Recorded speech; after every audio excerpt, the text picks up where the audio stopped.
Capítulo 3. La inteligencia dejó de ser biológica. Durante casi toda la historia de la humanidad, la inteligencia estuvo ligada a un hecho incuestionable. Solo los seres vivos pensaban. Más aún, solo ciertos seres vivos. Pensar, aprender, razonar y decidir eran capacidades inseparables del cuerpo biológico que las sostenía. Incluso cuando se hablaba de inteligencia animal, se hacía siempre dentro de los límites de la vida orgánica. No había inteligencia sin cuerpo, sin tiempo, sin nacimiento y muerte. La inteligencia era inherente a la condición misma de estar vivo. La inteligencia artificial introduce una ruptura profunda en esa continuidad, no porque las máquinas hayan adquirido conciencia, ni porque hayan despertado a una forma de vida propia, sino porque la inteligencia dejó de depender exclusivamente de la biología. Por primera vez, la capacidad de aprender, planificar y actuar con propósito puede existir en soportes inertes, diseñados, modificables y escalables. Este hecho, más que cualquier aplicación concreta, constituye el verdadero acontecimiento de nuestra época. Para comprender la magnitud de este cambio, conviene pensar la historia de la vida como una historia de límites dados. Durante toda su existencia, la vida estuvo contenida dentro de un orden que no eligió. Un cuerpo finito, un tiempo marcado por el inicio y el fin, y una capacidad de transformación acotada por su propia naturaleza. La vida no se rediseñaba a sí misma, se desarrollaba dentro de los márgenes que le habían sido otorgados por Dios. Con la creación del ser humano, ese orden incorporó una singularidad decisiva. Sin alterar su constitución corporal, el ser humano recibió la capacidad de aprender, de recordar, de transmitir conocimiento y de transformar el mundo mediante el lenguaje, la cultura y la técnica.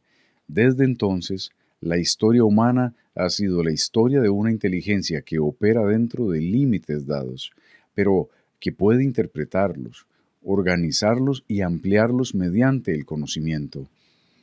Hoy estamos ante un umbral. La inteligencia ya no solo aprende, puede rediseñarse a sí misma. En ciertos contextos experimentales, algunos sistemas ya son capaces de modificar sus métodos de aprendizaje, ajustar su arquitectura y ampliar su alcance sin intervención humana directa. Este salto no implica necesariamente la aparición de una nueva forma de vida consciente, pero sí inaugura una etapa histórica en la que la inteligencia se convierte en un fenómeno técnico, no exclusivamente natural. Este cambio obliga a replantear qué entendemos por inteligencia. Una nueva definición de inteligencia. Durante mucho tiempo se asoció inteligencia con comprensión, conciencia o incluso sabiduría. Sin embargo, una definición más operativa y también más inquietante se ha vuelto dominante. Inteligencia como capacidad de alcanzar objetivos complejos. Bajo esta definición, no importa si un sistema comprende el significado de lo que hace, importa si logra de manera eficaz lo que se propone. Esta idea es clave para entender tanto el poder como el límite de la inteligencia artificial. Un sistema puede ser extraordinariamente inteligente en este sentido sin experimentar nada, sin saber que existe, sin tener deseos propios. La inteligencia deja de ser una experiencia interior y se convierte en una propiedad funcional. Esto explica por qué sistemas artificiales pueden superar a los seres humanos en tareas específicas sin compartir ninguno de nuestros rasgos subjetivos. Pero esta definición trae consigo una consecuencia decisiva. Los objetivos importan más que la inteligencia misma. Si la inteligencia es la capacidad de alcanzar fines, entonces el problema central ya no es cuán inteligente es un sistema, sino qué fines persigue. Y esos fines no surgen de la máquina, son definidos directa o indirectamente por seres humanos. Aquí aparece uno de los desplazamientos más significativos que introduce la inteligencia artificial avanzada. Tradicionalmente, los límites del poder humano estaban dados por nuestras capacidades físicas y cognitivas. Hoy, esos límites se expanden mediante sistemas que pueden operar a velocidades, escalas y niveles de complejidad imposibles para una mente individual. La pregunta deja de ser qué podemos hacer y pasa a ser qué debemos querer hacer. Escenarios posibles, no destinos inevitables. El futuro que se abre ante nosotros no es único ni inevitable. No hay un destino escrito en el que la inteligencia artificial conduzca necesariamente al bienestar o a la catástrofe. Lo que existe son escenarios posibles, profundamente dependientes de decisiones humanas. Cómo se diseñan los sistemas, quién los controla, qué valores se incorporan, qué usos se priorizan y qué límites se establecen. Algunos escenarios imaginan una inteligencia artificial orientada a resolver problemas globales, optimizar el uso de recursos, mejorar la salud, ampliar el conocimiento, reducir la pobreza. Otros advierten sobre riesgos reales, concentración de poder, pérdida de autonomía, sistemas que escapan a la comprensión humana y desigualdades amplificadas. La diferencia entre unos y otros no reside en la tecnología en sí, sino en la orientación ética y política que la acompaña.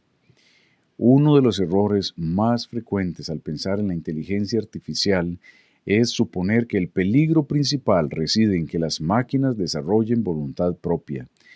Este temor, aunque comprensible, desvía la atención del problema inmediato. El riesgo no está en una inteligencia que decida rebelarse, sino en sistemas extremadamente eficaces persiguiendo objetivos mal definidos, incompletos o ciegos a consecuencias humanas. Una inteligencia artificial no necesita odiar a la humanidad para dañarla. Basta con que optimice un objetivo sin comprender lo que ese objetivo excluye. En ese sentido, el verdadero desafío no es técnico, sino conceptual. ¿Cómo traducir valores humanos complejos en objetivos operativos sin empobrecerlos? ¿Cómo evitar que la eficiencia desplace el sentido, que el cálculo sustituya al juicio y que la optimización que logra el sistema borre lo que no puede medirse? La inteligencia artificial no es solo una herramienta más poderosa, sino un punto de inflexión en la historia humana, no porque vaya a reemplazarnos, sino porque nos obliga a mirarnos de otra manera, a reconocer que el poder de crear inteligencias no viene acompañado automáticamente de la sabiduría para orientarlas. En este nuevo escenario, la pregunta central no es si la inteligencia artificial será más inteligente que nosotros, sino si seremos capaces de estar a la altura del poder que hemos creado, si sabremos decidir no solo cómo funciona la tecnología, sino para qué mundo queremos usarla. Porque cuando la inteligencia deja de ser biológica, deja también de ser inocente, y lo que está en juego ya no es el futuro de las máquinas, sino el de la humanidad que las diseña.